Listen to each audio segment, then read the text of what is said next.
aquele filme sensibiliza a pessoa para pensar em alguma coisa, né? Que aí, a partir desse pensamento, você pode fazer uma transformação, né?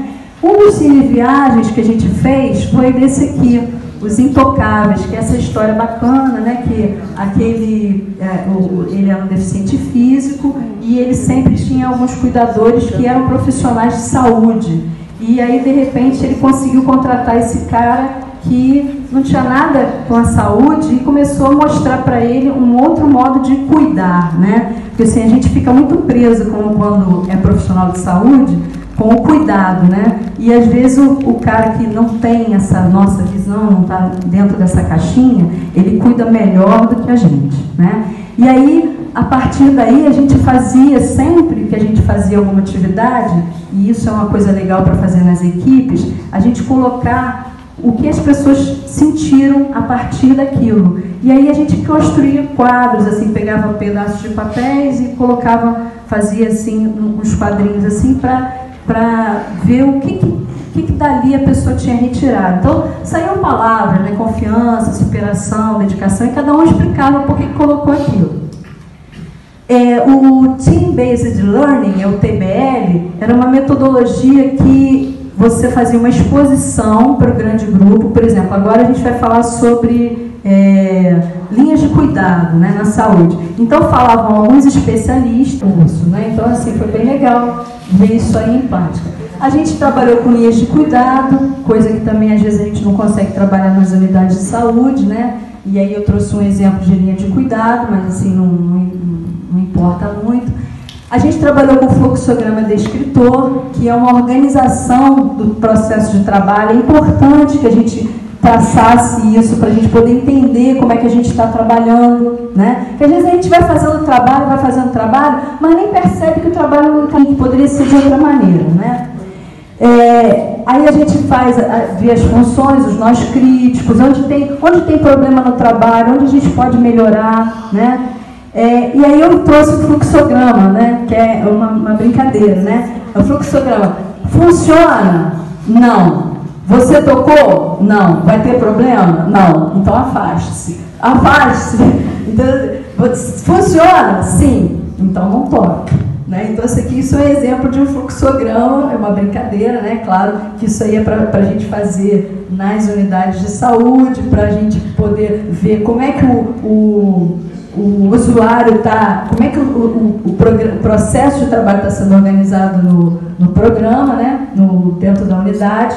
Mas assim, eu achei legal. Assim, você tocou? Sim, que cagada. Alguém viu? Sim, idiota. Pode culpar alguém? Sim, sem problema. Você pode pôr a culpa em alguém, não tem problema nenhum. Né? Então, isso aqui é um exemplo de fluxograma. Né? A gente trabalhou com o projeto terapêutico singular, que é uma ferramenta também para a organização de serviços de saúde, né? E a gente vai fazer o quê? Quando a gente trabalha com o projeto terapêutico singular, a gente vai identificar as necessidades de saúde, a gente vai analisar a vulnerabilidade daquela pessoa, né? Os fatores protetivos, o arranjo familiar, os elementos do território, né? Então, como a senhora é a mãe do organizador, a senhora tem até 2 horas da manhã. Ninguém aguentaria. A senhora já olha para ali e diz: faltam 5 minutos e começa. Boa tarde. Mas é verdade o que o professor falou. Eu viajei mesmo a noite toda para estar aqui logo cedo, porque eu queria ver a abertura e prestigiar o Fábio, a Geni, que tanto eu prezo, né, a Geni e o meu filho, que é um orgulho para nós. Então eu vim direto e fiquei aqui com vocês. Depois eu necessitava de um banhinho, né? E o professor está me amolando. E com isso eu perdi metade da palestra da Penha. Eu não sabia o horário da minha. E do Alexandre. E do Alexandre, porque eu nem me atinei ao horário. A gente comeu, tomei banho e voltei. Passou o tempo um pouco rápido. Eu pensei que eu tinha que estar aqui às 15h45, porque eu tinha 15 minutos de apresentação, mas parece que era às 2h45. Me enganei, peço desculpa. Não, teve um remanejamento. Houve um remanejamento e, com certeza, vocês aproveitaram. O assunto que eu tentei discutir no... Várias piadas que eu queria ter feito. E aí, então, a hospitalidade, eu vou falar a seguir, ela tem várias modalidades, né? No sentido geral, é essa. E quando você fala em hospitalidade, o Leonardo Boff tem um livro das virtudes, ele aborda hospitalidade como uma das virtudes, certo? E essa hospitalidade depende muito dos costumes de uma região. De que mais vocês podem me ajudar? Dos valores. Lógico, os costumes nossos. Ele falou dos índios. Como seria o receber dos índios? Como seria o receber de uma família portuguesa, italiana, libanesa, enfim, dos costumes, da cultura, dos sentimentos das pessoas, dos relacionamentos, da consciência de cada um, do caráter da instituição que recebe, quando a gente falar em instituição, dos escrúpulos, das crenças que você tem, dos hábitos, da responsabilidade de cada um, das atitudes, dos princípios. Que mais? Demorando muito? Com presteza, ela quer ser atendida o mais rápido possível. Se não for possível, ela tem que ter uma água, ela tem que ter um cafezinho, algo para que ela, bem acomodada numa cadeira, num sofá, num banco agradável, ela possa permanecer. Acontece isso nas nossas unidades básicas. Há muitas em São Paulo que já estão assim, já desde a época em que eu trabalhava na Prefeitura de São Paulo. Nós tínhamos um chazinho, porque não custava nada. Esse capim santo, essa erva cidreira, a gente faz chá, as nossas meninas faziam chá e a gente deixava disponibilizado. Quando era calor, geladinho, quando era frio, quentinho. Nós tínhamos a água, porque isso tem mesmo nos bebedouros, e nós também procuramos reverter essa coisa ruim de ficar ali esperando, para facilitar. Hoje, muitos serviços de saúde colocam, eu fico horrorizada, uns monitores com números, né, que você pega as senhas, toda hora faz plim, plim, plim, plim. Você olha para ver se o número, mas como são espaços muito grandes, você sai dali com um problema. É uma rotina, é lidar com a dor, com o sofrimento, com as angústias. E a qualidade de vida para quem trabalha com a dor pode gerar problemas, como nós falamos, é um determinante social, né, de um bonô, sei lá. E a missão de cada um dessas instituições de saúde, geralmente é a recuperação. Quer recuperar e quer fazer com... Ó, chegou o neto, hein? Agora completou a família. Você vai falar alguma coisa, médico? Então, pessoal, como eu estava falando dos colaboradores, da qualidade de vida, que agora desviei, a gente tem que diminuir a distância entre o gestor e o colaborador. Fazer a coisa mais horizontal possível, gestores. Porque, naturalmente, você vê um organograma, lá em cima o gestor e os outros lá embaixo. Não. Diminuir, inclusive, não só com o colaborador, como também com a população. Eu estava conversando aqui com o professor Hamilton, E ele me disse, e nós estávamos discutindo que aquela conquista dos conselhos de gestores, acho que todo mundo sabe que os municípios têm os conselhos gestores, o conselho de educação, gestor na educação, na saúde. Será essa resistência, né? O dia inteiro. Muito prazer estar aqui, muito obrigada pelo que vocês acreditam que é possível fazer quando a gente se reúne com um bom propósito. Tem um texto que diz que nunca duvide da capacidade de um pequeno grupo de pessoas fazendo pequenas coisas em pequenos lugares, a capacidade de mudar o mundo todo. E talvez seja essa a única forma de mudar o mundo todo. Pessoas em pequeno número, em lugares pequenos, fazendo pequenas coisas. A gente geralmente tem uma necessidade muito grande de fazer coisas grandiosas, né? A gente quer um currículo Lattes que morde até de tanto que late. E a gente tem uma necessidade muito grande de cultivar a nossa autoestima em cima de conhecimento.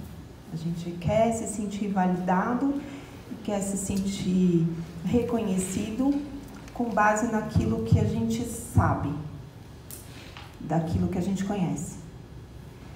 Só que na prática do cuidado, a coisa mais inquietante e que traz mais desafio para as pessoas que trabalham com os pacientes é entender que cada pessoa que a gente vai cuidar é uma coisa que a gente não conhece. É o absoluto desconhecido, porque você pode se tornar um super especialista numa doença, você é um super especialista em doença pulmonar. Mas cada paciente que você vai atender que tem doença pulmonar tem uma versão inédita daquilo que você acha que sabe. Porque a manifestação que a doença mostra em cada pessoa é algo muito individual. E que nenhum conhecimento nosso vai ter a possibilidade de alcançar a complexidade. Então, parte do princípio que a gente aprende muito para ter coragem de estar na frente de um paciente. Porque a grandiosidade dele é tamanha que a gente precisa passar a vida estudando para ter essa coragem de entrar no quarto de um doente, para entrar na casa de um doente, para receber a visita de um paciente no seu consultório. Receber a visita de um paciente no seu consultório é mais do que um reconhecimento, é um voto de confiança. E confiança, a gente tem tido muita dificuldade de encontrar sentido nessa palavra nos dias de hoje. Porque é algo que está relacionado a um benefício posterior. Então eu costumo dizer que se você faz o bem para você se dar bem, ou se você faz o bem porque pega bem, você já está fazendo alguma coisa muito errada. Se a tua necessidade frente ao paciente for receber um muito obrigada, eu recomendo que você faça terapia. Porque quando você precisa do olhar do outro para reconhecer o que você faz, é porque a tua necessidade não é fazer o bem pelo outro, é ser reconhecido. E isso precisa de terapia. Eu penso que todos os profissionais de saúde, você fez o xizinho na área da saúde, você devia fazer terapia. Porque quando a gente escolhe fazer, a gente tem uma intenção que aparentemente é muito nobre. Quando você decide cuidar das pessoas, olha que bonito, você tem um filho que vai resolver fazer medicina, fazer odontologia, fazer psicologia. E aí você se orgulha dessa intenção tão sublime. Mas de verdade, você se sente chamado para um lugar onde o espaço é preenchido por valor, reconhecimento e poder. A medicina, tem alguém que faz medicina aqui ou é médico? 2. A escolha pela medicina no Brasil agora já não pega tão bem, né? Porque os médicos já estão preenchendo um lugar bem desafiador no mundo, né? De um lugar ocupado por pessoas não tão nobres, como se esperaria que fossem a partir do momento que decidem fazer medicina, já que é considerada a faculdade mais desafiadora, mais longa, mais difícil entrar, Mas, de verdade, o espaço que se ocupa dentro dessa escolha é um espaço onde não nos treinam para encarar a verdade a respeito das nossas escolhas inconscientes. A gente vai lidar com o envelhecimento, com o sofrimento, com a doença e com a morte. E a gente não recebe treinamento para lidar com esse dia a dia. E a gente acha que, quando entra na faculdade que vai promover saúde para as pessoas, que nós somos os grandes heróis que combatem isso. Tem muita gente que escolhe a área da saúde para poder se sentir poderoso frente a isso. Os pacientes mais difíceis de cuidar são os profissionais de saúde. Tem uma história entre os médicos, né, que a gente não cobra de médico. Eu preconizo que a gente deveria cobrar 3 vezes mais. Porque é muito chato cuidar de médico. É muito pesado lidar com uma família de médicos.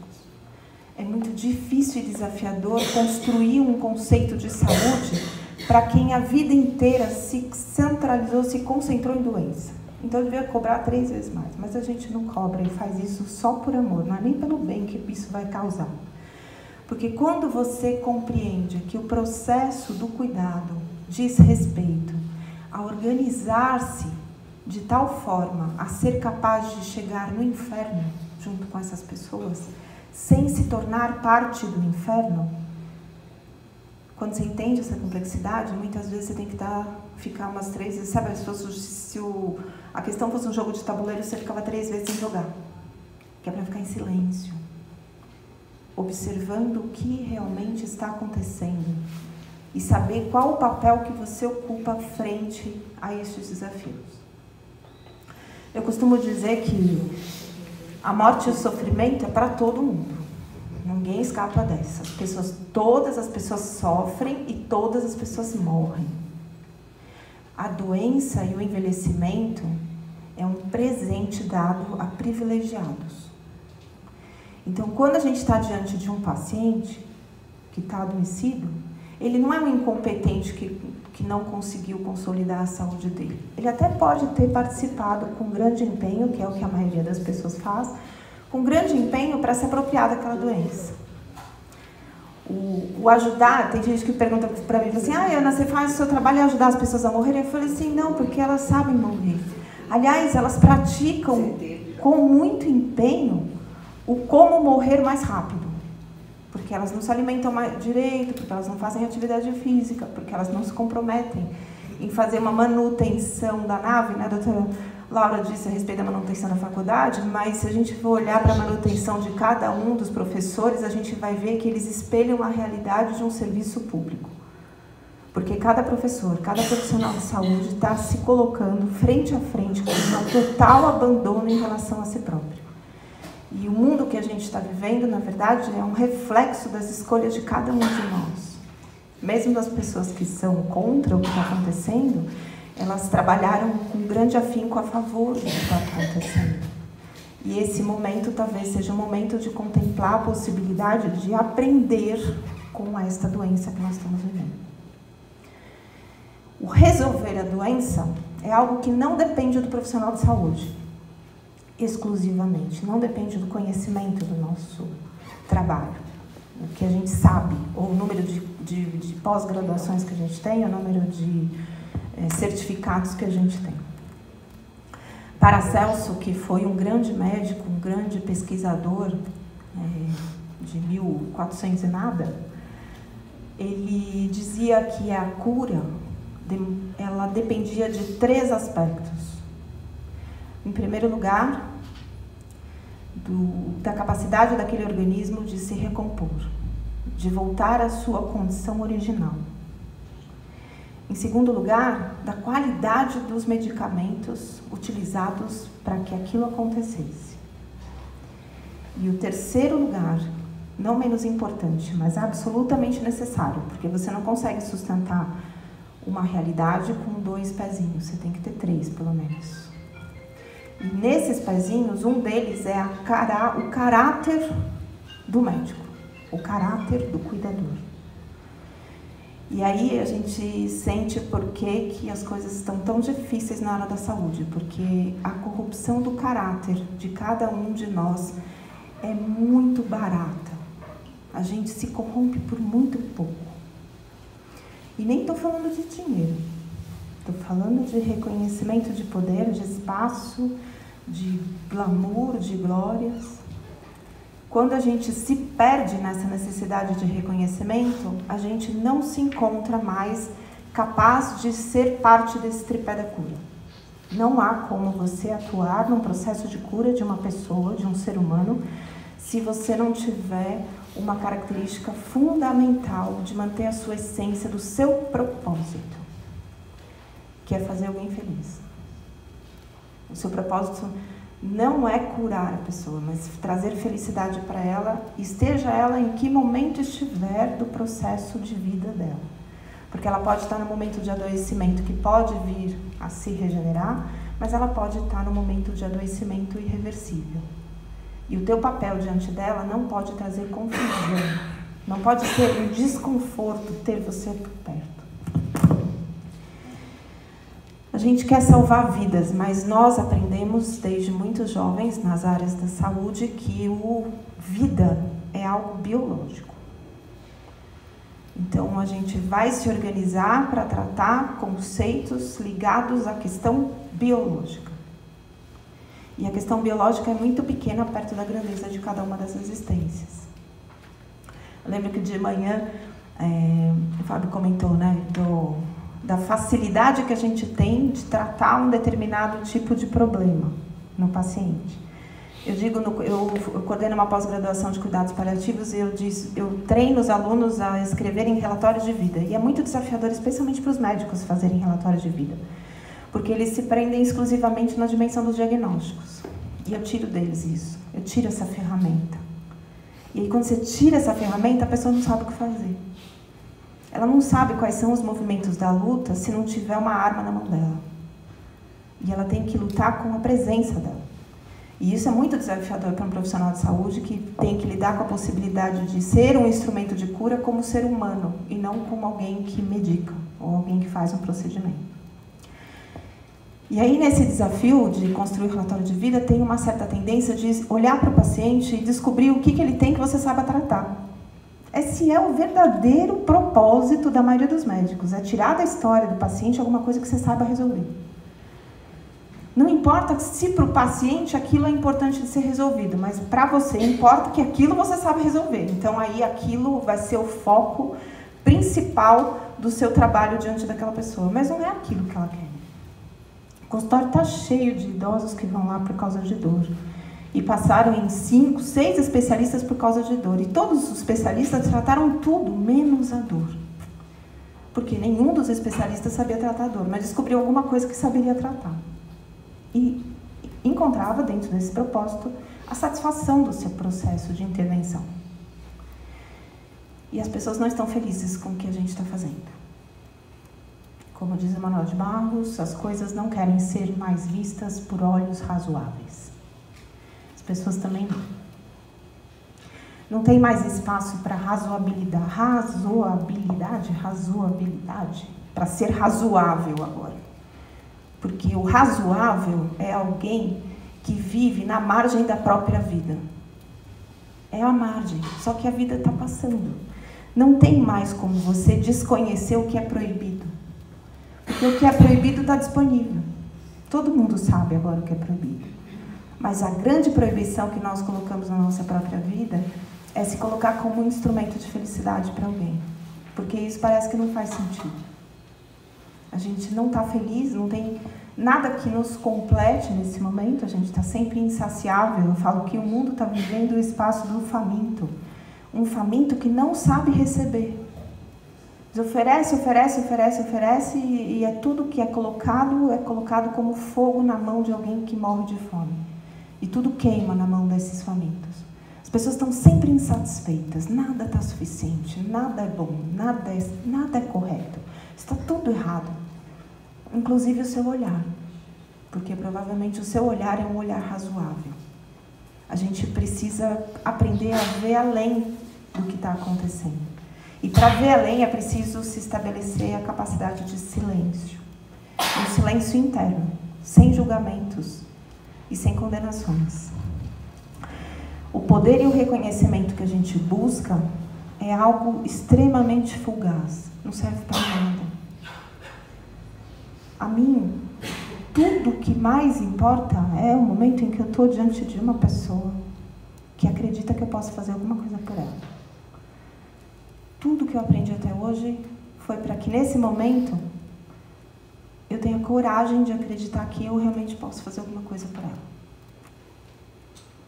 É nisso que se concretiza a essência de todos os meus certificados, de todas as minhas palestras, de todos os livros que eu escrevi e os que eu vou escrever. É só por isso. É poder ter a possibilidade de estar diante de alguém sem construir o óbvio entre nós. Eu tive uma experiência recente que foi muito marcante na minha história. Eu recebi uma mensagem da clínica de Salvador, que eu sempre falo dessa clínica, que é a clínica Florence, que é o hospice, acho que é o único hospice que eu conheço no mundo que é hospice de verdade mesmo, que é realmente uma unidade de cuidados paliativos na essência. Eu digo para o Fábio, eu falo assim, quando eu estiver morrendo, me leva para Salvador, eu quero morrer lá, porque lá eu sei que eu vou ser bem cuidada, com certeza. Talvez em São Paulo, não tão bem como serei cuidada lá. E uma assistente social de Salvador, com um processo de doença grave, de um câncer avançado, entrou em cuidados paliativos e foi ser cuidada lá. Só que antes dela adoecer, ela já se dizia minha fã, já acompanhava, tinha lido livro, participou de alguns cursos.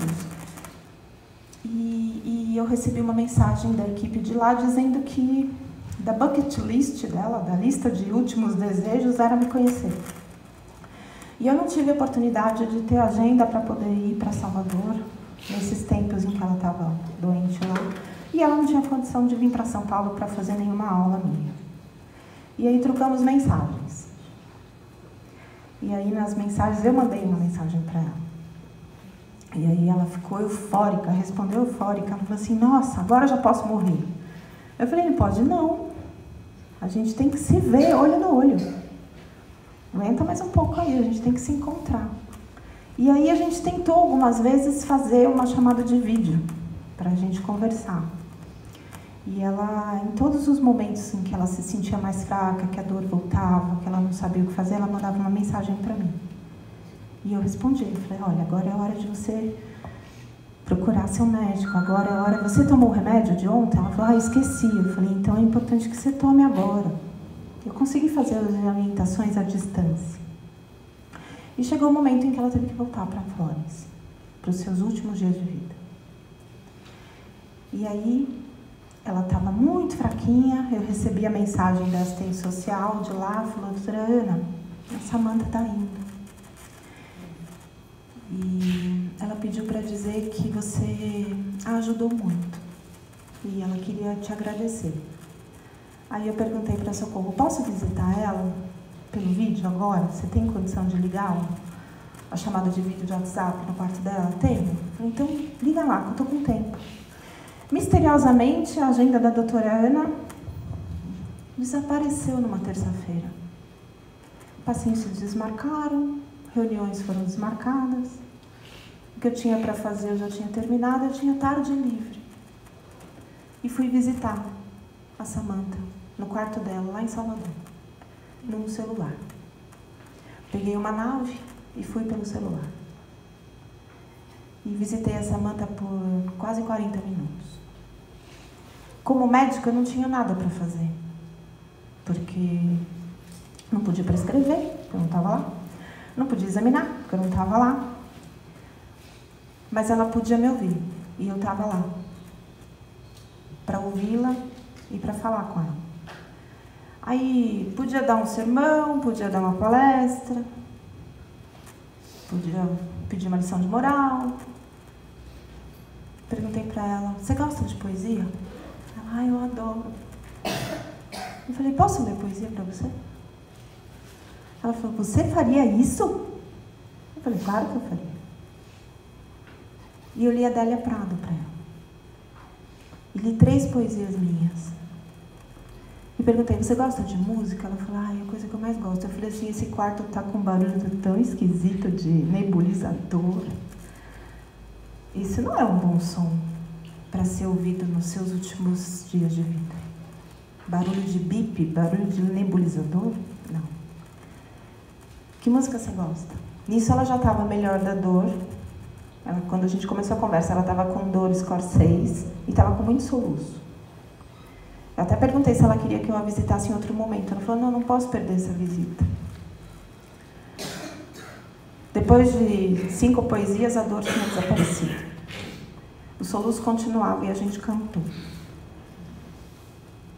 Cantamos juntas, a família dela no quarto, e eu desafinada junto com o gato no meu colo.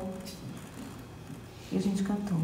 Eu tenho a foto do sorriso dela quando a gente se despediu. E aí eu digo para vocês, essa foto vale mais do que os 400 certificados que eu tenho. Os 400 certificados não significam nada perto da minha capacidade de fazer desabrochar um sorriso numa pessoa que vai morrer daqui 5 horas. Você é capaz de fazer alguém sorrir 5 horas antes de morrer? Ou você vai precisar de todo esse arsenal de 300 certificados para ter coragem de estar nos olhos dessa pessoa e fazer o vexame de mostrar que nos teus olhos ela só encontra pena? Se você é um profissional de saúde que só tem a capacidade de marejar seus olhos de pena, vai fazer outra coisa. O mundo não está precisando de gente que tenha pena. O mundo está precisando de algo mais poderoso. O mistério da vida é fazer sorrir. Mas um sorriso verdadeiro, não um sorriso de vamos fingir que está tudo bem. O paciente descobre se você está mentindo para ele. Se o teu sorriso é amarelo e o teu olhar é de pena, ele sente muito pela indignidade que você cultiva no seu dia a dia. Talvez você só entenda a importância de um sorriso, de um olhar sem pena, quando você estiver morrendo. Aí a gente sempre vai ter essa chance. Você pode ser um lixo a sua vida inteira. Quem sabe na hora de morrer você se torna uma pessoa melhor. Porque o que eu conheço dessas pessoas é só o melhor delas. E eu acho uma pena que a gente precise pensar que vai morrer para oferecer o melhor. Curar e ajudar as pessoas é algo que nos coloca diante de uma verdade que é difícil de ouvir. E quando as nossas verdades são difíceis de ouvir, a gente finge que elas são mentiras. Eu aprendi no último módulo uma história sobre a verdade. Dizem que a verdade era uma mulher que morava nua na floresta. E um dia a verdade quis conhecer o reino. E foi e bateu nas portas do reino, um grande rei, um grande monarca, bateu na porta e aí chegaram os guardas e falou, o que é isso aqui? Ela falou assim, eu sou a verdade, eu quero conhecer o rei. Aí passaram para os viziros, para os assessores principais, tal, chegou, a verdade está aí, é uma mulher nua, quer entrar e conhecer o rei. E aí chega nos ouvidos do rei, fala, tem uma mulher nua lá que quer conhecer o senhor e fala que é a verdade. Ele falou, mulher nua? Não, manda embora. Quero não, porque é louca. Aí ela volta para a floresta inconformada, fala assim, mas eu queria tanto conhecer o rei, mas talvez eles não estejam habituados a ver a verdade como a verdade é, nua. E aí a verdade pensa que talvez eles gostam muito de peles de animais, né? Eles vivem caçando, então vou pôr umas peles e vou tentar de novo. Aí ela pega umas peles de uns animais mortos lá e ela fica, expõe, ela fala, isso aqui é muito fedido, muito ruim e tal, mas vamos lá, né? Eles gostam. Chega lá, bate na porta, fala com os guardas, quem é você? Fala assim, eu sou a verdade, quero falar com o rei. E assim seguiu a fofoca até chegar no rei. Chegou no rei e falou assim, tem uma mulher lá fora, fedida toda a vida, diz que é a verdade, quer conhecer o senhor. Deus me livre, fedida. Qual o nome da moça que é a verdade fedida? Como que ela se apresentou para o rei? Acusação.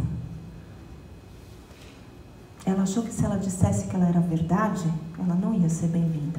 Então ela disse que ela era acusação. A verdade fedida é a acusação. E o rei também não quis conhecer a acusação. E aí depois ela volta inconformada para a floresta. E aí decide se fantasiar. E aí quando ela se fantasia, ela chega na porta do reino e fala: eu quero conhecer o rei. E aí pergunta: quem é você? Aí ela diz: a ilusão. Aí ela entra. Quando a gente quer trazer a verdade nua e crua, a gente não aceita. Quando a gente traz a verdade fantasiada de acusação, a gente também não aceita. Mas quando a gente é a verdade e a gente sabe fantasiar, a gente entra no coração de todo mundo. A fantasia é aceita porque a gente se permite se iludir com a crença de que a gente está fazendo certo. Mas as pessoas que entram na nossa vida, às vezes elas vêm fantasiadas de acusação, às vezes elas vêm de verdade nua e crua. Mas a gente só aceita a verdade que nos ilude. E às vezes é verdade mesmo, mas às vezes não é.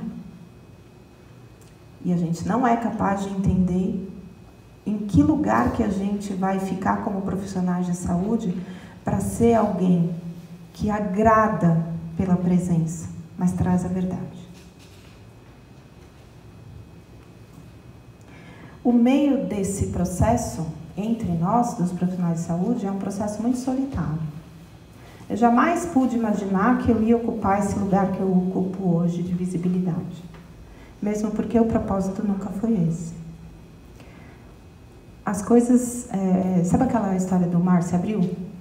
Do mar vermelho, né? Que quando o último homem... ou não, o primeiro homem que não sabia nadar estava com a água por aqui, Deus, compadecido da fé que seu povo colocava nele, abre passagem pelo caminho seco, através do molhado. Esse é um dos grandes ensinamentos que a gente precisava levar a sério nos dias de hoje. Existe o caminho seco, mas a gente está no molhado. E nós não temos coragem de atravessar esse rio, mesmo não sabendo nadar. Porque a gente perdeu a capacidade de entrega, a gente perdeu a capacidade de esperança. Você não acredita que vai dar certo no final. Mas você só se envolve em alguma coisa que dá certo no final? Que pena. Tanta vida que você desperdiça por causa disso. Porque não vai dar certo no final. Nada vai dar certo. Porque só dá certo aquilo que a gente considera sob controle. E a vida de ninguém, nem a nossa, nem a do paciente, está sob controle. Então, se você acredita que a tua verdade, nua e crua, ou fantasiada de acusação, ou fantasiosa e iludida, é o controle, desculpa. Está garantida a sua infelicidade. O que pode ser uma boa notícia também. Porque tem gente que só aprende pelo caminho da dificuldade. Nós vamos lidar com a percepção de que é a impotência que traz poder. Tem um livro muito bom, que não está disponível, é um livro que foi fruto de uma tese de doutorado em Portugal, e chama Saberes e Poderes de um Hospital, que é baseado, tem um fundamento muito poderoso sobre a teoria de Foucault. Então, o maior poder não é do dono do hospital. O maior poder não é da operadora da saúde. O maior poder não é do governo. O maior poder é da pessoa que adoece. E ela não sabe disso. Se ela soubesse disso, talvez a gente tivesse uma condição muito mais favorável do que a gente vive. A gente acredita que nós, profissionais de saúde, temos o poder, mas nós estamos a serviço de alguém que tem o poder. Deveríamos entender que deveríamos ser obedientes à necessidade do paciente, não o paciente se encaixar na nossa necessidade. Existe, como eu disse, no profissional de saúde, a escolha do profissional de saúde diz respeito, em primeira instância, a uma incapacidade própria de se reconhecer como alguém de valor no mundo só pelo fato de existir. Então, o profissional de saúde, em linhas gerais, se você fizesse uma avaliação de personalidade e caráter antes dele fazer a prova, você já ia identificar quase 80% das pessoas com necessidade de suporte para sua autoestima, porque foram destruídos durante a sua infância, colocados como pessoas incapazes, extremamente competitivas, né? Principalmente os médicos, porque você tem que tirar notas melhores do que os outros. E aí você vai buscar um reconhecimento entre seus pares, principalmente, na sua família e entre os seus pares. Você precisa de alguém dizer que você é muito bom. Essa necessidade de ser reconhecido por todos como muito bom é algo que eu falo, precisa de terapia de 8 em 8 horas. É a prescrição. Porque isso dificulta a entrega para o paciente, isso dificulta a entrega para o encontro com o outro. Porque entre você e o outro tem uma necessidade de um espelho, onde você quer ser visto. Você não enxerga o outro, você enxerga você mesmo. E isso é um problema, porque quando você enxerga a si mesmo, você começa a fazer o que o Fábio tinha comentado, você começa a fazer pelo outro o que você quer para você. Ah, eu no seu lugar, então. Eu ensino meus pacientes a responderem à altura deste comentário infeliz. Eu falo, você tem que dar uma resposta que seja uma pá de cal em qualquer comentário posterior. Então, se tem uma paciente minha com câncer, dizia que a colega dela no trabalho perguntava por que ela não respondia os e-mails. Porque ela falou assim, eu recebo 100 e-mails, mas são 4 que são importantes só. 3, 4 que são importantes. E eu só respondo os importantes. Eu falei, tá bom. E ela não para de pegar no meu pé. Eu falei assim, ó, vou te ensinar uma resposta que ela nunca mais vai te incomodar. Próxima vez que ela fala assim, por que você não responde todos os e-mails, você diz para ela, te incomoda muito o fato de eu não responder 100 e-mails, não é mesmo? A pessoa vai concordar. Então, é que com essa doença que eu tenho, eu aprendi a identificar o que é realmente importante e necessário de ser respondido. Então, fica tranquila, porque quando você tiver câncer, você vai saber. Aconteceu essa conversa, eu fui a primeira a saber, porque ela respondeu e foi pro banheiro contar. Consegui! Você tinha que ver a cara dela. Eu falei para ela, isso não foi vingança. Essa foi a vida que você salvou em primeiro lugar. Além da sua, você salvou a vida dela.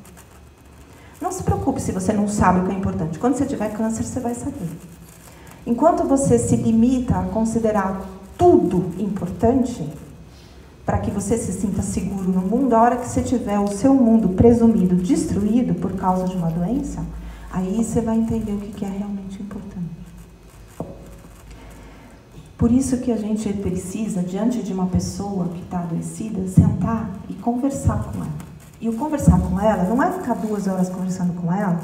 Tem muita gente do cuidado paliativo que acha que tem que ter 2 horas de consulta. Ninguém tem saco para ter 2 horas de consulta. Essa é a expressão melhor que eu posso fazer para vocês, embora seja uma expressão chula. O paciente não tem paciência de ter que explicar a história dele em versões diferentes, porque a psicóloga pergunta de um jeito, porque para a psicóloga é importante uma determinada fase daquele processo. O assistente social pergunta de outro jeito, o médico pergunta de outro jeito, a enfermeira pergunta de outro jeito. Ele tem que falar 5, 6, 7, 8 vezes a história dele. Como se todo mundo que é parte da equipe fossem memórias dissociadas, que são incapazes de sentar em grupo e discutir um caso com todo o conteúdo que é colocado. Todo mundo tem que ouvir a versão, porque tem que se sentir valorizado a ser escolhido para ser ouvinte da história pela 1000ª vez. E aí todo mundo quer resolver o problema do paciente na mesma sessão. E aí ele fica 2 horas tendo que ter paciência com o profissional que se perde nas próprias necessidades. Não é nem nas necessidades do paciente, nas próprias. Então, uma boa consulta, às vezes, não precisa de mais de que 5 minutos. Tá todo mundo mirando com essa cara de... Quê? Você não sabe o que é 5 minutos? Vou ver se você aprende agora.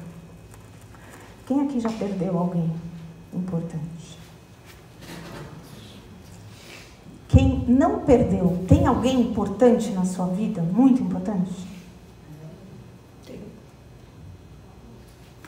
Então pensa que assim, quem já perdeu, pensa na pessoa que perdeu e que é muito importante. Pensa nela agora. Quem não perdeu ninguém, mas tem alguém muito importante, eu vou convidar para fazer um exercício bem difícil, mas aguenta aí, porque é só um exercício.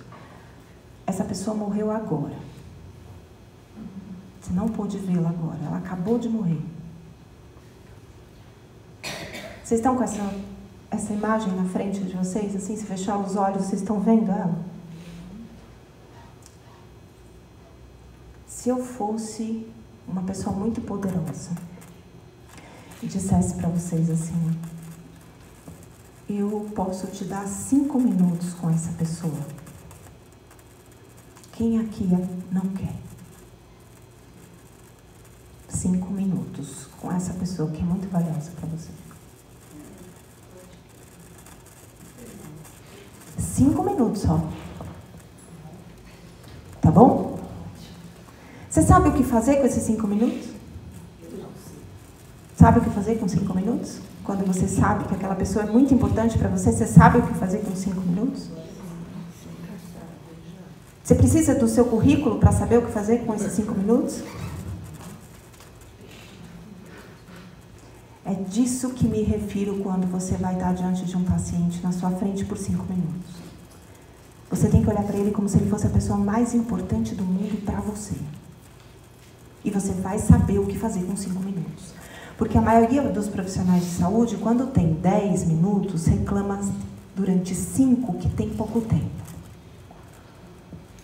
A maior parte das pessoas... Eu vejo isso em aula às vezes. A pessoa tem meia hora para dar aula. E ela queria 1h30. Então ela passa da meia hora, ela passa 10 minutos reclamando que ela tem pouco tempo. Ela reclama. E aí ela desperdiça 10 minutos. Vocês precisam entender que o tempo que a gente está passando aqui não volta. Não volta, não tem volta. A gente está 1 hora mais perto da nossa morte. A gente está 1 hora mais perto do nosso fim. Então isso significa que cada hora da nossa vida tem que ser algo que vale a pena viver. E a gente precisa se tornar pessoas que valem, uma pessoa que vale a pena ficar 5 minutos. Porque tem muito profissional de saúde que você fala, vale-me Deus, que desperdício de tempo do paciente ter que aguentar esta sessão, seja lá do quê. Porque a pessoa que está ali na frente do paciente, ela não está envolvida com o que ela vai poder trazer de felicidade para aquela pessoa. Ela está envolvida na própria realização. Quando o Fábio falou, né, que o dente da frente é o mais fácil de cuidar, né? Não teve isso? Os dentistas...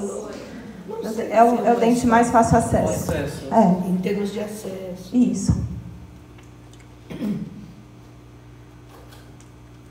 Agora eu entendi porque que quando eu quebrei o dente da frente, o dentista deu a menor importância.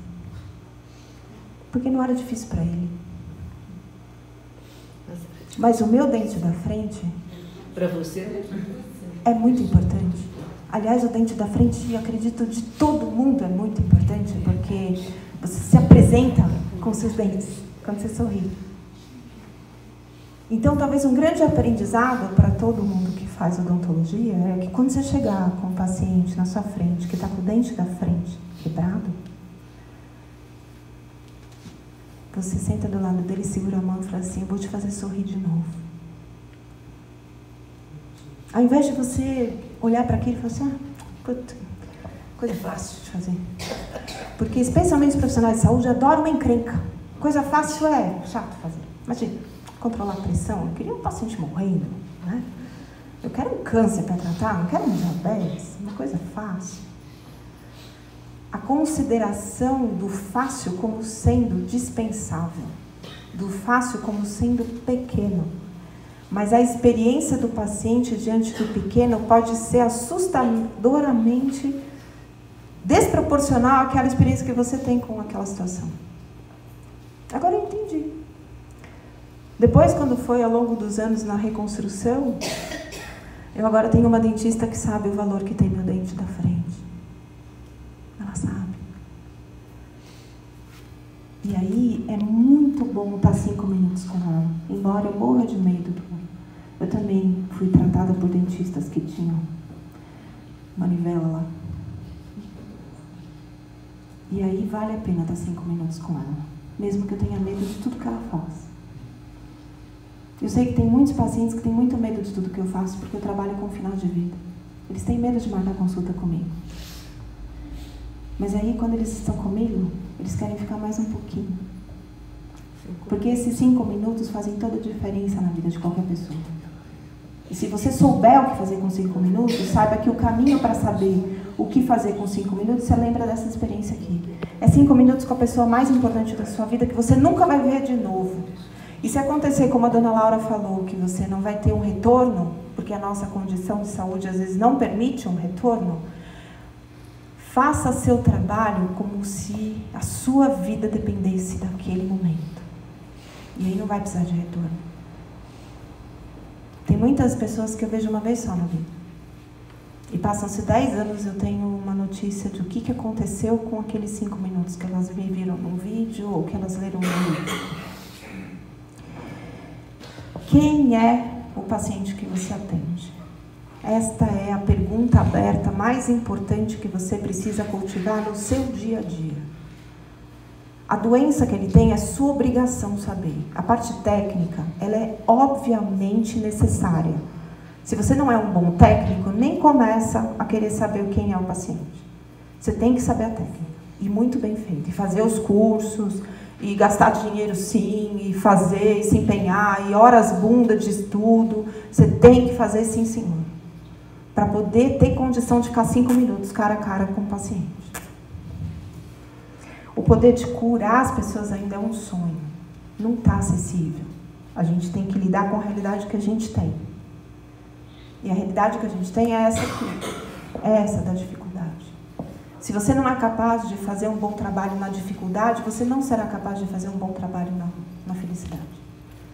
Porque é no inferno que mora a realização de tudo que você considera valioso. Não é no céu que você vai se realizar. É aqui, nesse meio. Uma vez eu estava dando uma aula para um monte de professores. Aí disseram, falando do cuidado paliativo, assim, a gente tem pouco tempo para dar aula disso. Imagina, se dá em 6 horas de currículo, você conseguir dar aula de cuidado paliativo?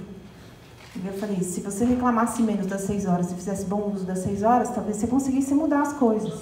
Mas você faz com tanta má vontade, que você só tem 6 horas, que o que você coloca no conteúdo não muda a história de ninguém em relação a essa percepção do conceito.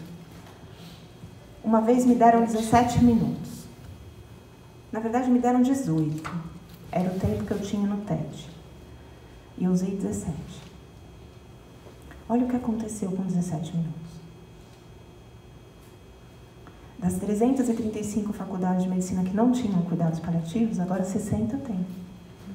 Das que não têm, quase 100 têm ligas de cuidados paliativos. E você vai perguntar por que eles fizeram? Eu vi um TED de 17 minutos. Eu entrei naquele palco, entrei naquela roda vermelha sabendo que talvez a minha última chance de falar o que eu acreditava que merecia ser espalhado seria aquele momento. E você não pode desperdiçar nenhum minuto que você possa ter de controle. Se é que você tem controle de alguma coisa, às vezes você tem controle sobre o que você diz, sobre o que você olha, sobre o que você sente. Você tem que fazer bom uso desse tempo. Porque esse jogo aqui a gente não vai ganhar. No final, todo mundo morre. E o bom profissional é aquele que consegue ter um sorriso 5 horas antes de alguém morrer. Não é dizer, sinto muito, não tem nada a fazer por você. Eu posso ler poesia. Você vai visitar alguém no hospital, que você não sabe o que dizer, leva um livro de poesia. Leva o seu telefone celular que tem YouTube para você pôr uma música. Você pode utilizar muita coisa de valor para dizer o que você não sabe dizer. O que você ainda não aprendeu como dizer. A doença, ela tem uma perspectiva muito óbvia, concreta, fácil. Eu falo, medicina qualquer macaco bem treinado faz. É só você ter uma boa memória, uma meia dúzia de neurônios um pouco mais espertos, saber fazer algumas conexões de raciocínio, você é um ótimo médico. No curso de pós-graduação que eu coordeno, eu tenho uma sala compartilhada entre médicos e outros profissionais de saúde. Tem gente que me pergunta, mas você não faz curso só para médicos? E aí eu respondo, eu entendo que os médicos têm muita dificuldade de aprendizado quando eles são colocados numa sala compartilhada. Mas eu nunca precisei abrir uma sala para alunos com necessidades especiais. Eles precisam se esforçar mais para acompanhar o raciocínio, mas eles conseguem aprender. Quanto mais você isola o poder do conhecimento na ciência, mais você constrói barreiras em relação ao acesso a ele. Quanto mais você separar o médico ou um profissional de saúde super qualificado do mundo, mais dificuldade ele vai ter de colocar em prática tudo aquilo que ele aprendeu, porque ele não vai saber falar português. Ele não sabe se conectar com o paciente, porque ele só sabe se conectar com o raciocínio e com o conceituário dele, ou com o raciocínio e com o computador.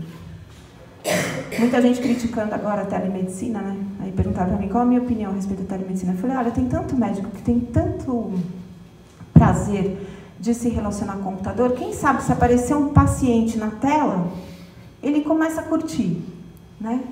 Pode ser que dê certo, né? De repente o paciente apareceu na tela do computador, é uma coisa muito inédita, pode ser que seja interessante esse momento ele aprender a se relacionar, ao menos com uma imagem virtual do grande propósito da escolha dele como profissional de saúde.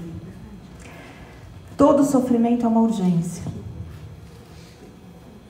Se você é do tipo de pessoa que diz não é problema meu, você é um tipo de pessoa absolutamente dispensável no mundo que a gente está vivendo hoje. O que está acontecendo não é problema meu porque eu não escolhi. Você é uma pessoa dispensável. Você tem um olhar razoável.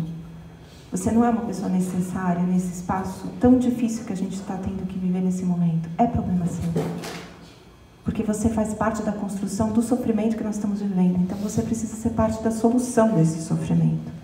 E a solução desse sofrimento não vem fantasiado de acusação. A solução desse sofrimento vem pela escuta.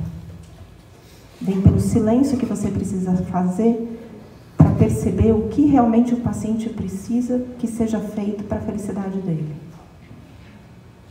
Talvez se todos os dentistas, numa primeira consulta de um paciente aterrorizado pelos motorzinhos, soubesse sorrir e dizer, eu sou a pessoa que vou fazer você voltar a sorrir. Talvez a gente não precisasse mais de sedação para fazer nenhum tipo de procedimento. Porque para voltar a sorrir, a gente acha que compensa um sofrimento. E como já dizia Nietzsche, você aguenta qualquer como se você tiver um porquê. E o porquê não é consertar um dente. O porquê é sorrir. Se o profissional de saúde sabe que ele é um instrumento de um propósito que não é o dele, já ajuda muito na construção da relação, na construção do vínculo. A comunicação tem muitos desafios. Um dos maiores desafios que as pessoas precisam enfrentar para se comunicar é calar a boca.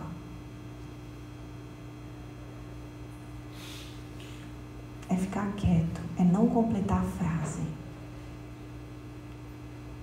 É fazer silêncio, interno inclusive, não como agora que eu estou vendo um monte de balãozinhos assim. As cabeças estão cheias agora de pensamentos. O desafio da comunicação é o silêncio. Se você não é capaz de se calar, você não é capaz de ouvir, nem a si mesmo, nem a sua própria necessidade. Porque o que grita em nós é silenciado pelas filosofias, pelas sociologias, pelas medicinas, pelas odontologias, porque a gente fala demais, a gente discute demais. Eu queria um dia ser convidada para uma reunião de família, vamos fazer uma reunião de silêncio. Não é para trocar, a gente não tem mais nada para trocar. A gente não sabe nem o que tem, quanto mais o que troca. A gente precisa aprender a silenciar, a observar o que tem em volta. Porque pode ser a última paisagem que você assista, pode ser a última coisa que você escute, não pode ser a sua tagarela mental, as suas nuances de verdade, nuas, cruas, fedidas ou fantasiosas. A gente precisa deixar essa poeira baixar para a gente poder ver alguma coisa, porque esse rio está muito turvo e a gente está nadando talvez profundo, porque a gente não consegue esperar baixar a poeira para ver para que lado está o sol. Ser cuidado é sentir-se curado. Eu já ouvi mais de muitas vezes pessoas falando para mim: doutora Ana, minha mãe morreu curada. Parece que faz sentido essa frase, parece que não tem concordância, né? Alguém que morre curado. Porque tem gente que não tem doença nenhuma, mas está muito doente. Está existencialmente doente. Uma pessoa que às vezes quer acreditar no que sente, mas não sente, não experimenta. Não sabe o que é, de fato, viver a vida. Só fica vivendo uma vida construída e reconstruída. Como pedras, carregando pedras o tempo inteiro. A superação do processo de adoecimento, ela vem de uma construção interna, de quem adoece, não de quem cuida. Porque eu estou no quarto do paciente, eu passo visita, eu posso ficar 5 minutos com ele, mas ele tem que ficar 24 horas. Dona Laura contou da coisa da torção do pé, eu quebrei o pé. Tinha horas que foram poucos momentos, foram uns 3, 4 momentos. Fábio estava comigo, ele lembra. Eu não queria estar em mim. Porque o mais difícil da vida não é tolerar o outro, é tolerar a si mesmo. A pessoa que você acha mais desagradável, todo mundo tem uma. Todo mundo tem uma que ama e todo mundo tem uma que acha muito desagradável, concorda? Você pensa nela e você fala assim: ai, não aguento nem ficar 5 minutos. Mas você tem que ficar 5 minutos, você aguenta, não aguenta? Você aguenta ficar 5 minutos com a pessoa. Aí você olha para essa pessoa agora de um outro jeito. Pensa que ela tem que ficar com ela 24 horas.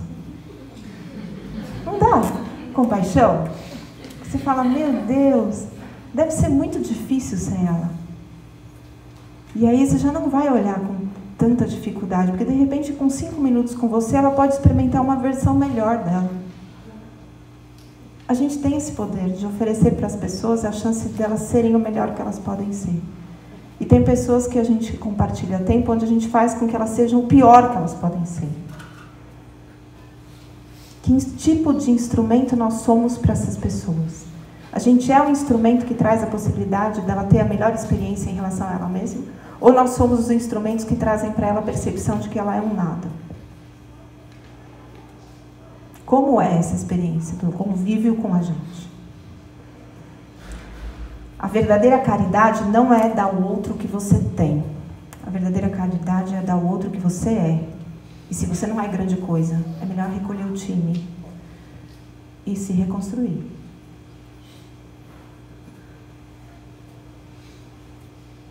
É muito importante que você tenha a noção que você tem que cuidar do corpo do outro, com o mesmo zelo que você cuida do seu. Agora, se você não cuida do seu, não se meta a cuidar do corpo de mais ninguém. Porque o lugar que você habita não é a sua casa.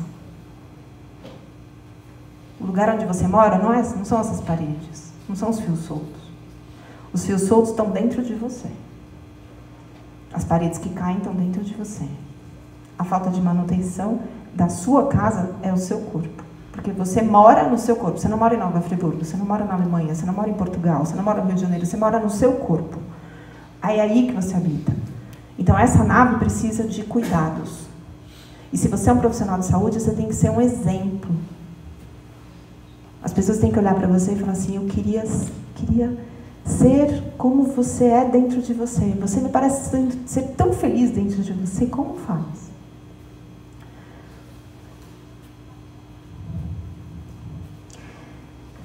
Quando você dá a possibilidade da pessoa ser quem ela renasce. Esse paciente aqui que está na fotografia era um senhor com câncer do sistema nervoso central. Câncer do sistema nervoso central, todo mundo olha para o paciente como se ele não estivesse ali, mas ele está. E ele está e sabe que você está pensando que ele não está. Por isso que ele fica de olhos fechados. Já repararam que os pacientes com doença neurológica ficam de olhos fechados? Porque, sabe o quê? Não é porque eles estão dormindo. É porque não vale a pena abrir o olho e olhar para a sua cara.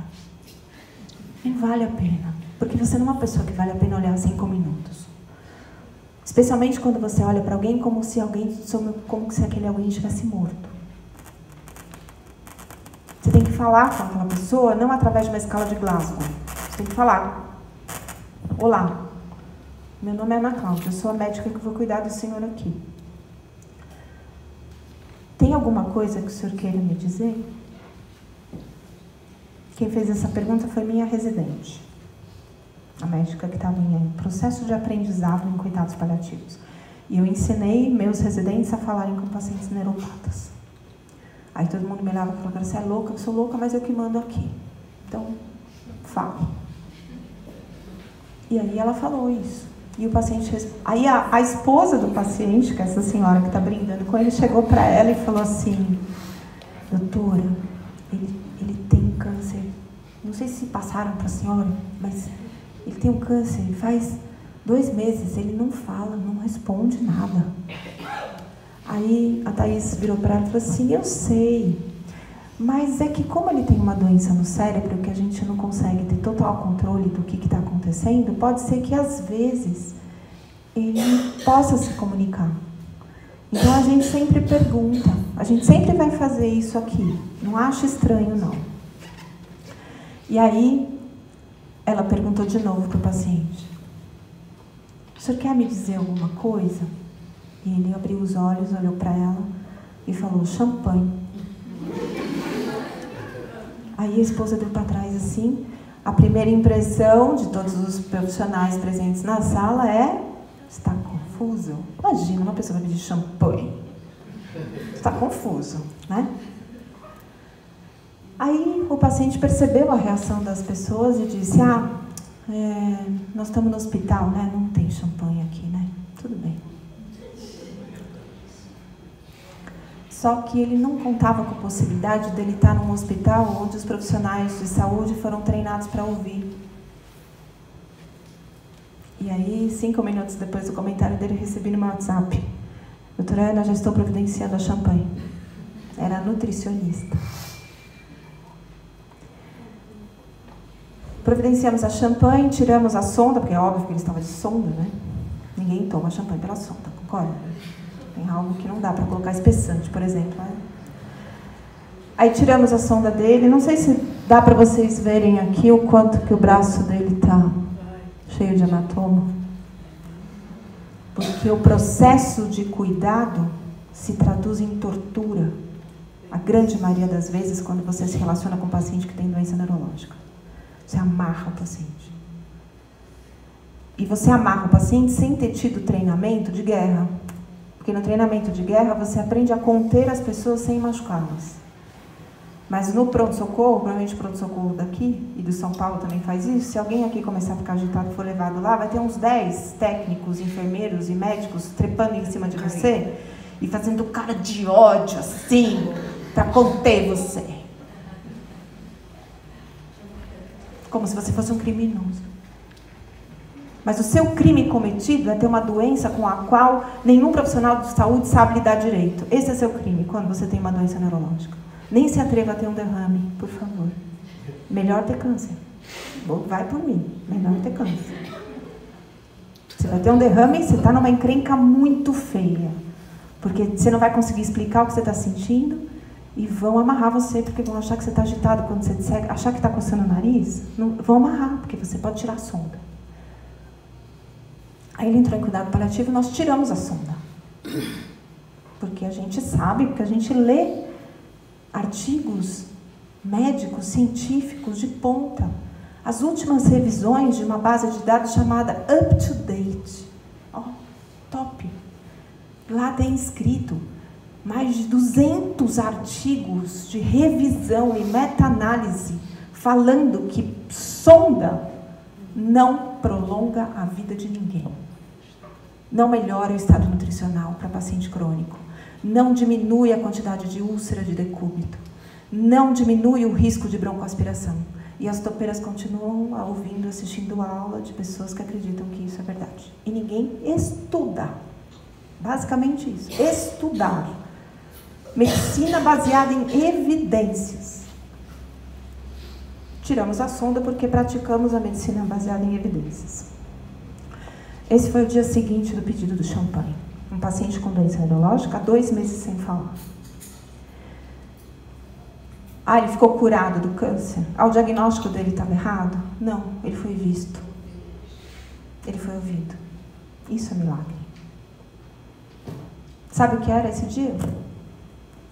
Aniversário de casamento dele. Ele sabia que dia era. Mas os profissionais de saúde não sabiam. E os desorientados somos nós, que sabemos o dia, mas não sabemos que dia é para o paciente. Isso é desorientação nossa. Somos desorientados no tempo e no espaço, porque a gente não sabe que tempo de vida que a pessoa está vivendo. E ele brindou, tem um vídeo dele, falando, brindem a vida, é muito bonita. E ele disse para ela, eu me casaria com você todos os dias, mas agora eu tenho poucos dias para casar com você. Você tem relações que você possa dizer isso? Se você não tem, não minta. Isso já ajuda muito nesse brinde. Por que é tão difícil? Porque é necessário que o médico, que o profissional de saúde seja suficiente humano para entender o que é cuidar de seres humanos e não de pacientes. Porque quando você coloca como paciente, você é melhor, você ocupa um lugar melhor sendo um aprendiz do paciente, porque o paciente ele é paciente com a sua incapacidade de cuidar dele. O paciente, a maior paciência que ele tem que ter não é com a doença dele, nem com o restabelecimento dele, é com a gente. Com a nossa imprudência, com a nossa incapacidade, com a nossa dificuldade, com a nossa incongruência, a nossa desintegridade frente ao que o outro espera da gente. Porque se você mente para qualquer pessoa, o que você faz por ela é matar. Você mata a confiança. E eu falo, confiança, a minha percepção de confiança é meio, assim, derradeira. Confiança para mim é igual virgindade. Você só perde uma vez. Não tem como reconstruir confiança. Então, honre esse espaço entre você e o outro. Porque a mentira mata a confiança.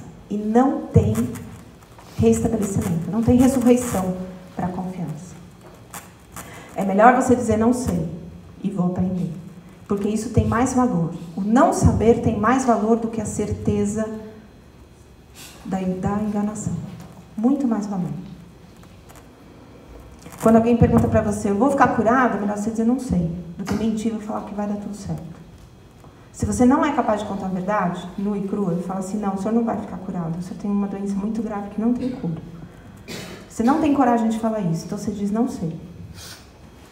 O não saber te protege da vergonha de mentir.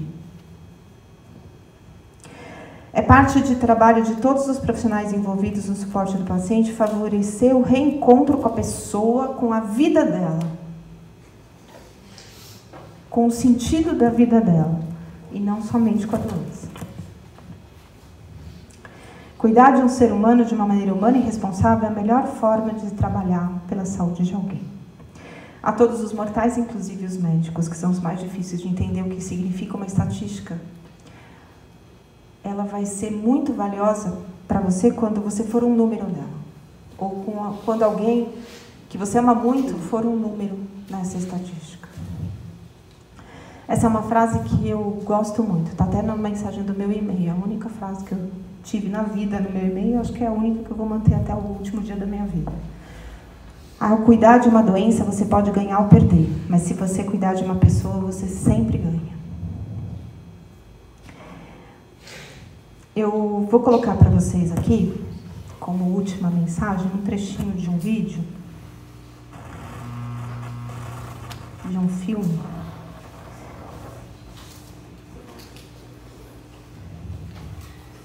Vamos ver se eu conseguir fazer isso dar certo.